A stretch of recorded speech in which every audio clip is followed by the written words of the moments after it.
Everyone, we ordered McDonald's breakfast for my son today. Nag-order din ako ng Bangkok specific items in their menu like itong version nila ng donut called patongo. May kasama yung chocolate sauce. And then nag-order din ako ng corn pie. Ito wala nito sa Pilipinas. Kakaiba to eh. So I got the corn pie. Masarap siya. Parang may palaman na maha blanca. And then I also got pineapple pie. Similar siya sa profile ng apple pie. And then nag-order ako for my son ng kanilang chicken nuggets. Iba yung sauce nila dito guys eh. It came with two sauces, yung hot barbecue sauce and plum sauce. And this is our morning routine naman. So as usual, breakfast, dito kami sa Ginger, all-day dining. Yung anak ko lang yung binili ko ng breakfast sa McDonald's kasi baka nagsasawa na siya. Yung food naman dito sa Ginger, guys, nag-iiba-iba siya every morning, ano. Pero may sawa factor din eh, kasi pag palaging dito ka nagbe-breakfast. So para maiba, yan, like today, iba namin yung style ng eggs, so sunny side up kami. Pero meron dito guys na hindi ko talaga kakasawaan at yan ay ang kanilang Danish pastries because in fairness sa Ginger, araw-araw iniiba nila yung fruits dyan. Like today, they have raspberries and apricot. So yan guys, kain muna tayo! Good morning guys, it's now day 5 and lalabas tayo. Pupunta muna tayo sa clinic to pick up my son and then lalabas tayo for lunch.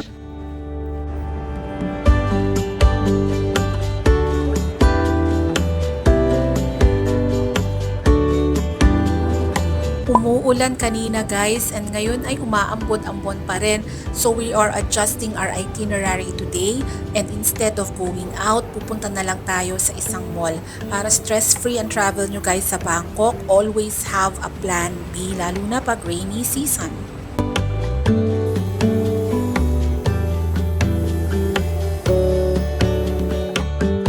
So here we are guys in Central World at mamaya sabihin ko sa inyo bakit ito ang perfect puntahan kapag ganitong umuulan sa Bangkok.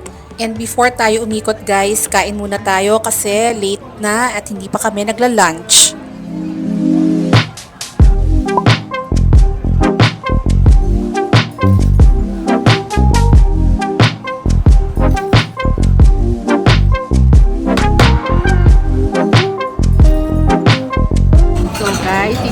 Kumakain sa Tim Ho Wan in Central World. Kanina nakapila kami dun sa Phuket pupunta. But pila pa. So ito yung number namin. Eh nagutom na kami. So naglakad na lang kami going here to Tim Ho Wan. Dumayo pa kami ng Tim Ho Wan. So ito yung food.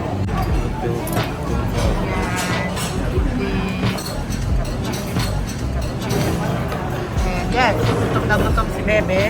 This type of thing. Why I don't get it, you say it's a man thing. Okay, it's gonna pay na. Done with lunch. Let's go to Toys R Us. Come on, let's walk. They're making dumplings. Oh. If you let your guard down, baby, this is what I'll do. Be on. Come on, baby. Love you, I will love you, I will love you like a queen. Guys, we're here at the On store in Central World. Ibilang ko yung pamangking ko ng shoes. So I'm thinking this one, maganda yan. Or ganito? That one or mga ganito na. Monster. I'm here at the On store in Central World. I'm waiting for a US 11 and a half. Ayan na. We have tax refund. Sorry. You're not letting me, yeah, get through to you. Yeah.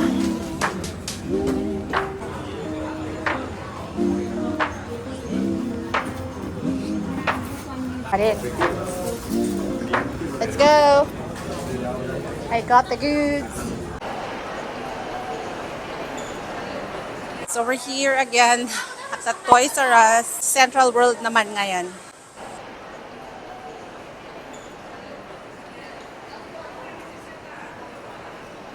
Guys, yung Toys R Us here in Central World is definitely bigger kesa dun sa Toys R Us sa Icon Siam.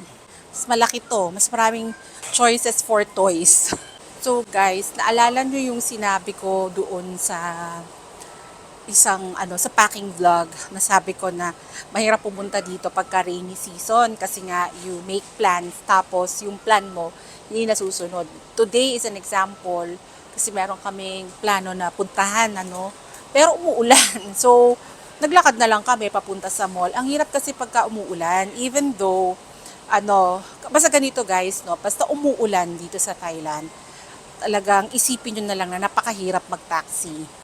Unang-una, traffic. So, matagal yung hintayan, tapos ma-stuck din kayo sa daan. And hindi ko kasi alam kung gaano kalakas yung ulan during this season, but baka may chance na bumaha din in certain areas. So, mahirap ma-stuck. So, ang option mo talaga to go around would be the MRT.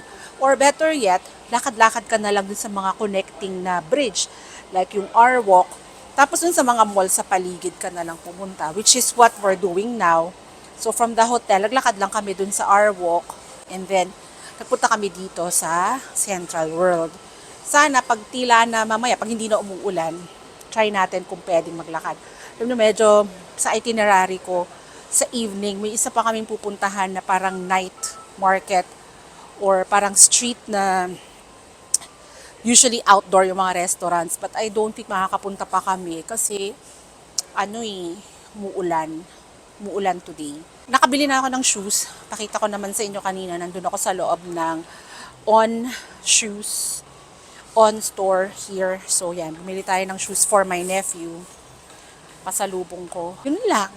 Ikot-ikot na lang kami at lalakarin lang namin pabalik sa hotel. Yung lunch nga pala namin, dun kami sa Din Tai Fung. So yun nga sinasabi ko kanina, pumila kami sa Kubkaw Kubla. Pero ang haba ng pila. So doon naman sa Din Tai Fung, parang gutom nung pumunta kami doon, gutom na ako. Tapos may something kasi talaga sa Chinese food na hindi ko nakakayang i-digest. Is it the oil? Is it the vetsin? Parang isang subo, dalawang subo, mayaw na ako. Tapos parang yun, ngayon gusto ko kumain. Hanap tayo ng makakain. Basta ayoko ng Chinese food. Hindi na kaya ng pantunaw ko ang Chinese food ngayon.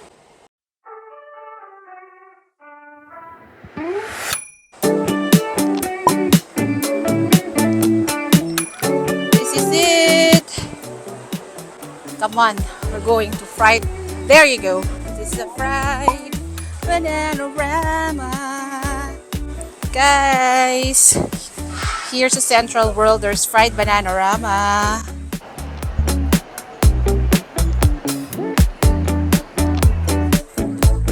Kuha na kayo, B.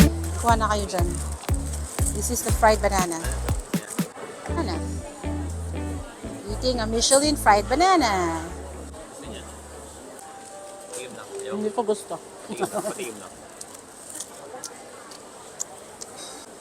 Guys, ini-imagine ko dito ay parang yung ating banana Q, no? Kasi ganito itsura niya.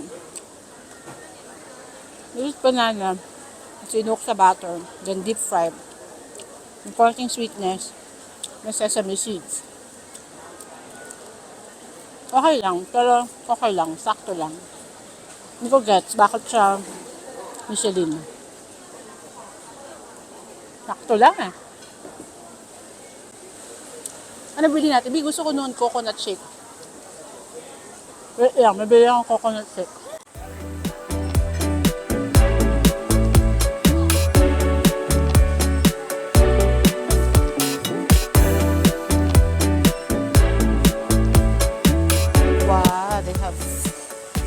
Thai food here.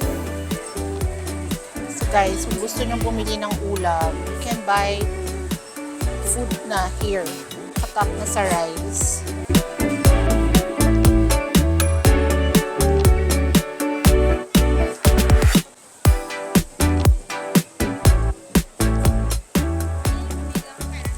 So habang pinapakita ko sa inyo ang food court dito sa Central World, I explain ko na rin sa inyo bakit ko nasabi na this is the perfect mall to go to kapag umuulan sa Bangkok. Well, actually, kahit sa ang mall naman ay pwede kayong pumunta. Very good plan B yan. But I think Central World is the perfect and it's the best option. First off, kasi nga, connected siya sa R-Walk. Sa R-Walk kasi kita nyo may bubong, di ba? Maglalakad ka lang doon. So, hindi ka talaga mababasa. Hindi mo kailangan mag-take out ng payong. And then, connected din siya sa BTS station. Kaya, hindi ka na kailangang mag-antay ng taxi, mag-antay ng Grab, hindi ka rin ma-stuck sa traffic. Very accessible, kumbaga. And then, ang dami-dami nyong pwedeng magawa dito sa Central World. Nakita nyo guys in my other vlog na nagpunta ako dito for a late night shopping. Ang dami ditong shops, maraming shops on sale, lalo na kapag tag-ulan. Rainy season sale, ang dami dito sa Central World. Tapos, ang dami ring food options, guys. Kita nyo naman, ang dami-dami namin nakain dito sa Central World na masarap talaga. And, syempre, ang dami ring activities for the family. That's why I think this is the best option. Ito na naman ang aming food delivery. We have fish and chips. And we have Vitalu. Yes. We have Pad Thai, Vitalu, the Michelin starred Pad Thai. Pareho naman kami dyan. Prawns. So, yan. Yan. Tawag dito, buksan natin. So, yan guys, ang ating Pad Thai Vitalu. Let's eat. Pad Thai. Pa kami nagdadasal.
Bihis muna kami, ha?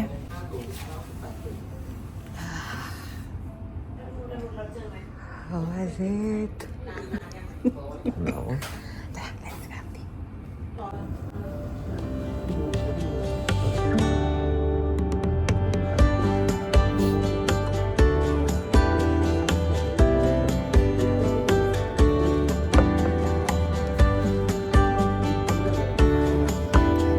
Guys, uwi na kami.